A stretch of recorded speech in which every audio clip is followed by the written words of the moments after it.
Olá meus caros alunos, sejam bem-vindos a mais uma aula do nosso curso aqui no UPM e eu quero abordar com vocês um processo 11.4 que é o realizar análise quantitativa, dos riscos do projeto. Eu busquei dividir essa aula em duas partes para a gente poder explorar bem alguns conceitos importantes relacionados a essa parte quantitativa.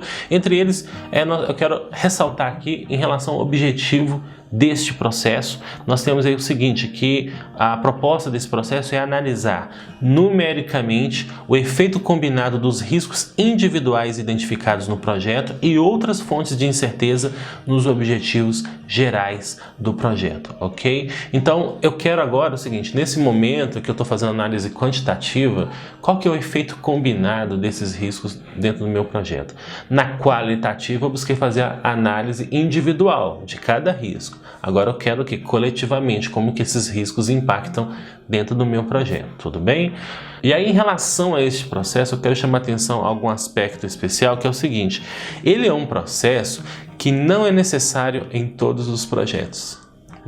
Não é todo projeto que precisa passar por uma análise quantitativa, porque normalmente essa análise quantitativa ela envolve um conhecimento altamente especializado, é caro e toma tempo. E se você está executando um projeto mais simples, talvez não justifique você utilizar dessas técnicas. Agora, se você está num projeto mais complexo, que tem um impacto importante, que pode afetar muito a organização, então é extremamente relevante você fazer uma análise qualitativa dos riscos, ok? Outro aspecto é que a viabilidade do processo depende de dados de alta qualidade. Para poder trabalhar de maneira precisa em relação à análise quantitativa, é necessário que a sua análise anterior, a qualitativa, tenha sido de alta qualidade, tenha sido muito bem feita, porque senão vai ser mais uma vez aí, pode ser um esforço perdido que não vai levar a lugar nenhum, ok? Então esses são basicamente algumas características relacionadas com esse processo. Ele não é utilizado em todos os projetos, ele é optativo, e nós temos que levar em consideração dados de alta qualidade para poder trabalhar ele, quando nós vamos trabalhar com ele, ok?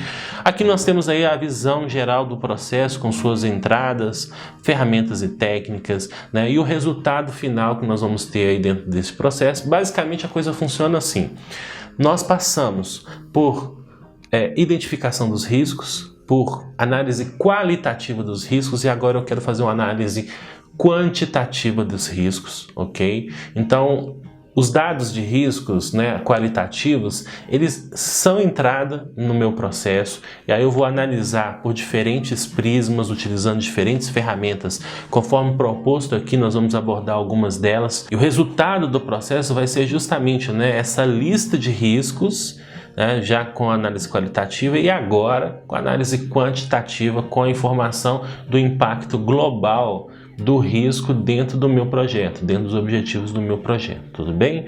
Vamos lá detalhar algumas ferramentas e técnicas deste processo. A primeira delas se refere a representações da incerteza, de como que eu represento essas informações de incerteza. Sempre ao lidar, deixa eu ler aqui, com incerteza no que tange a prazo, custo ou recurso, a faixa de valores possíveis pode ser representada por um modelo como uma distribuição de probabilidade. Então, a questão que nos leva a refletir essa questão da representação da incerteza é que instrumentos você está utilizando para poder definir as incertezas dos riscos do seu projeto. Uma maneira de a gente poder fazer isso seria, por exemplo, utilizando de uma PERT. Nós já estudamos aí PERT anteriormente aqui no nosso curso, onde a PERT ela possibilita você fazer uma análise de estimativa otimista, pessimista e mais provável.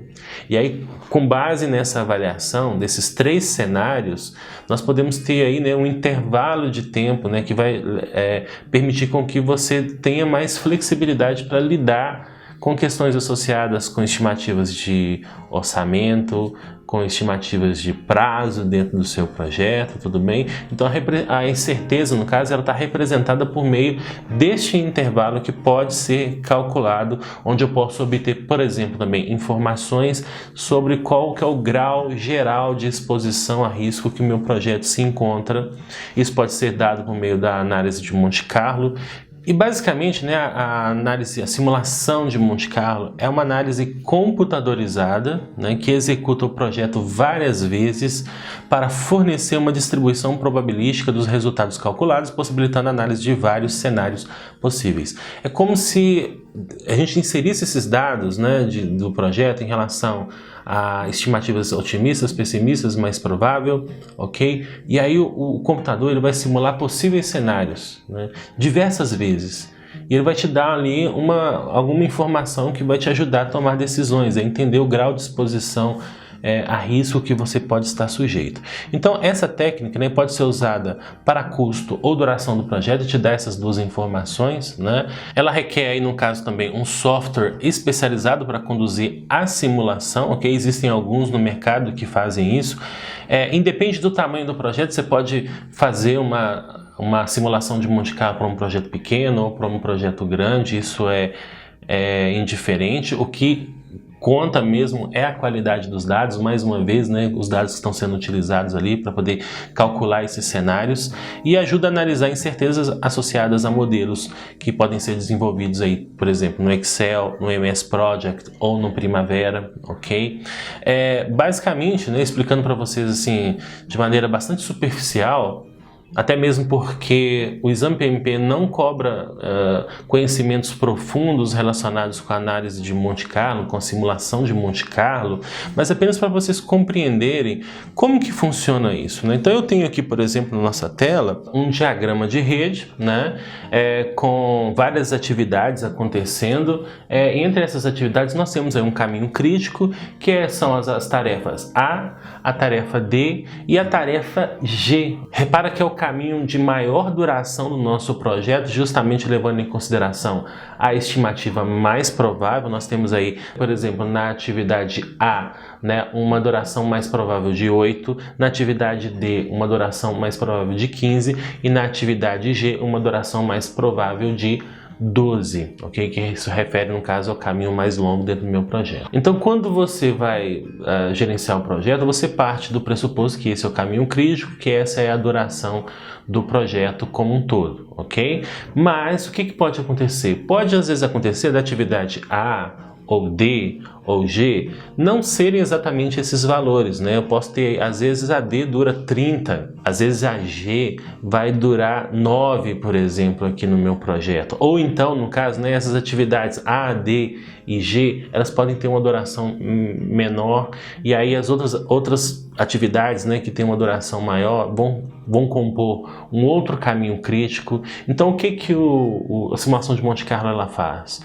Ela percorre o caminho no diagrama de rede 1000 vezes, 2000 vezes, simulando vários cenários, algumas atividades pessimistas, outras com dados otimistas, alterando o caminho crítico do projeto. E isso depois vai gerar uma informação sobre precisão, né, sobre o grau, né, de exposição a risco que você se encontra. Ele pode, por exemplo, falar que para atingir determinado objetivo de orçamento e de prazo, existe, por exemplo, uma chance de 70%, ok? E aí você, sabendo disso, né, quer dizer então que o projeto, por exemplo, tem 30% de chance de não cumprir objetivos de orçamento e objetivos de prazo.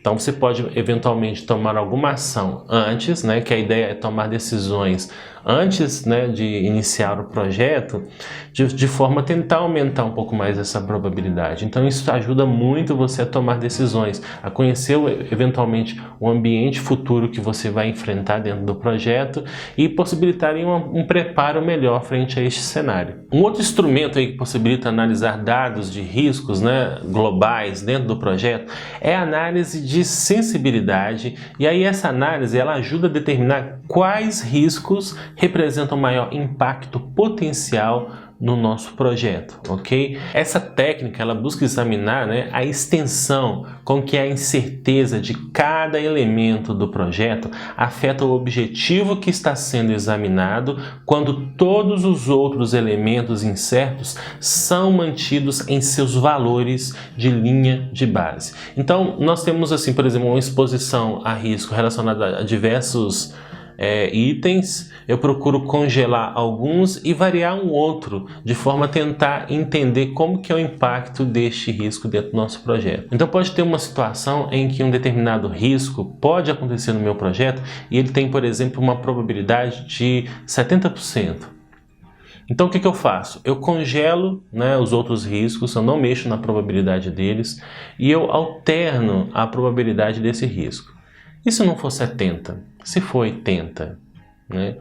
E se não for 70, se for 60? Então a gente pode alternar essa probabilidade e isso vai permitir com que nós possamos fazer uma análise de sensibilidade, né? O quanto impactante pode ser aquele risco caso a sua probabilidade ela seja alterada no caso, né? Então me permitam então explicar para vocês aqui por meio desse exemplo de um projeto qualquer, ok?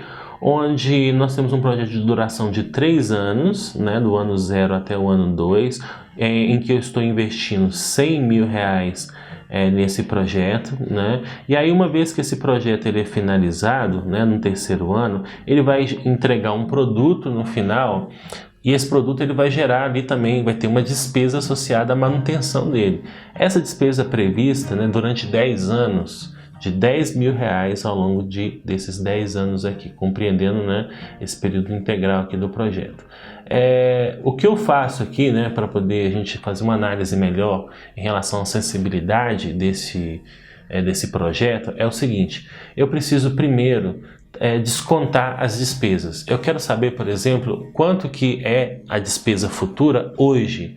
Isso é possível por meio do VPL, né, do valor presente líquido. Então, levando em consideração determinadas taxas de mercado, o tempo, né, que vai ocorrer, por exemplo, se o projeto ele eu vou ter um desembolso de 100 mil daqui a um ano, mas quanto que custa esse um ano hoje? Aqui, né, eu já fiz as contas, né, esse 100 mil hoje ele equivale a 90.989. Se eu fosse comprá-lo, por exemplo, né, eu poderia comprar por este valor, certo? Já os 100 mil do 3º ano, trazendo para o momento presente, utilizando de VPL, né, ele custaria aqui 82.645. Não se preocupem em saber calcular VPL nessa aula, tá? Eu já trouxe essas informações calculadas para vocês, mas caso você tenha interesse, né, nós tivemos aí uma aula lá de estudo de viabilidade de projetos, onde nós abordamos o VPL do projeto. Então você pode consultar lá e verificar a fórmula que é utilizada, tudo bem? Mesma coisa eu faço em relação às despesas, né, do produto ao longo dos 10 anos de operação daquele produto, trazendo todos os valores para o momento presente, certo? Repara, né, que a receita ela começa a aparecer a partir, né, do ano 3. E aí essa receita, né, de 100 mil, né, é prevista ao longo dos 10 anos do projeto, vai gerar esse resultado para mim. A mesma coisa eu faço em relação à receita. Eu preciso descontar essas receitas, eu preciso calcular o VPL delas. E essa primeira receita aqui para mim, se eu recebesse ela hoje, ela custaria 75.131, ok? E assim eu faço de cada uma delas. E no final eu tenho ali o que é o saldo descontado, né? Então aqui no nosso saldo descontado, né, a primeira coisa que eu faço é pegar aqui o saldo da despesa, né, repito aqui o valor, somo com a despesa seguinte, já o VPL já calculado, né, a despesa descontada, e vou somando esses valores. Chega um determinado momento em que eu começo a abater esses valores, ok? Então já levo em consideração a receita, né, de 75.131, vou abatendo esses valores e nesse momento aqui, no ano 7, né, do projeto, foi o primeiro ano onde eu obtive saldo positivo.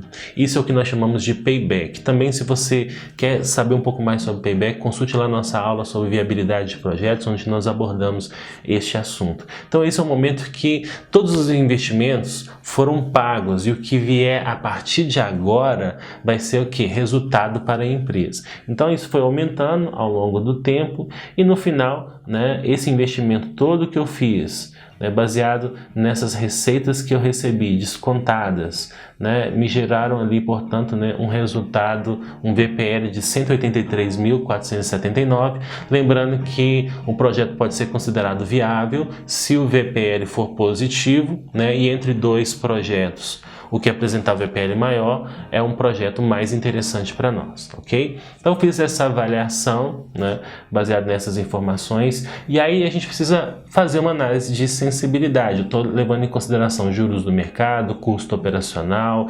investimento, receita, mas e se não for exatamente aqueles valores, você concorda? E se eventualmente a receita, né, igual eu expressei lá na nossa tela, não for de 100 mil, for um valor menor ou for maior? Então a gente tem que entender esses parâmetros, né? Então a primeira coisa que eu busquei fazer aqui é justamente, né, uma avaliação otimista, pessimista e mais provável, ok? Então repara, por exemplo, aqui que nós temos uma estimativa mais provável de 300 no nosso projeto de custo de investimento. Eu estou investindo durante 3 anos 100 mil, né, 300 mil, mas eventualmente eu poderia investir menos, né? Pode ser que o projeto custe menos, pode ser que ele custe 250, que é uma estimativa otimista, ou então pode ser que ele custe 330, que seria uma estimativa pessimista. Eu faço a mesma avaliação em relação ao custo operacional, né, que pode também variar. Então, quanto menor o custo, mais interessante é o projeto. Quanto maior o custo operacional, né, isso pode ter um impacto no meu resultado, ok? Receita também, né, uma situação otimista seria eu ter uma receita acima de 100 mil, por exemplo, 140 mil, e uma pessimista seria eu ter uma receita de 70 mil. Taxa de juros podem variar ao longo do tempo também, né? Um cenário otimista seria uma taxa de juros menor, né? Isso vai beneficiar mais o meu projeto, e no cenário pessimista seria uma taxa de maior, de 15% aqui. Eu estou usando, no caso, para esse projeto, a taxa de 10%. E duração, né? Às vezes aquele projeto que era de 3 anos, o custo de investimento pode às vezes ser, eventualmente o projeto pode ser feito em 2 anos. Olha que interessante seria. Isso geraria um ganho a mais para o meu projeto. Ou então pode ser que seja de 4 anos, pode ser que ele dure mais tempo. Então isso vai ter um impacto no resultado também, né, do meu negócio, ok? Então, levando em consideração esses possíveis cenários, nós temos aí, portanto, né, que se a gente alterar, né, se a gente pega assim em relação ao custo de investimento, ao invés, a gente mantém os outros valores e altera, por exemplo, o custo de investimento para uma otimista de 250 mil. Né? Se for 250 mil, quer dizer que ao invés de gerar um resultado de 183.479 no meu projeto, eu vou ter um resultado de 193.635, né? Muito mais interessante.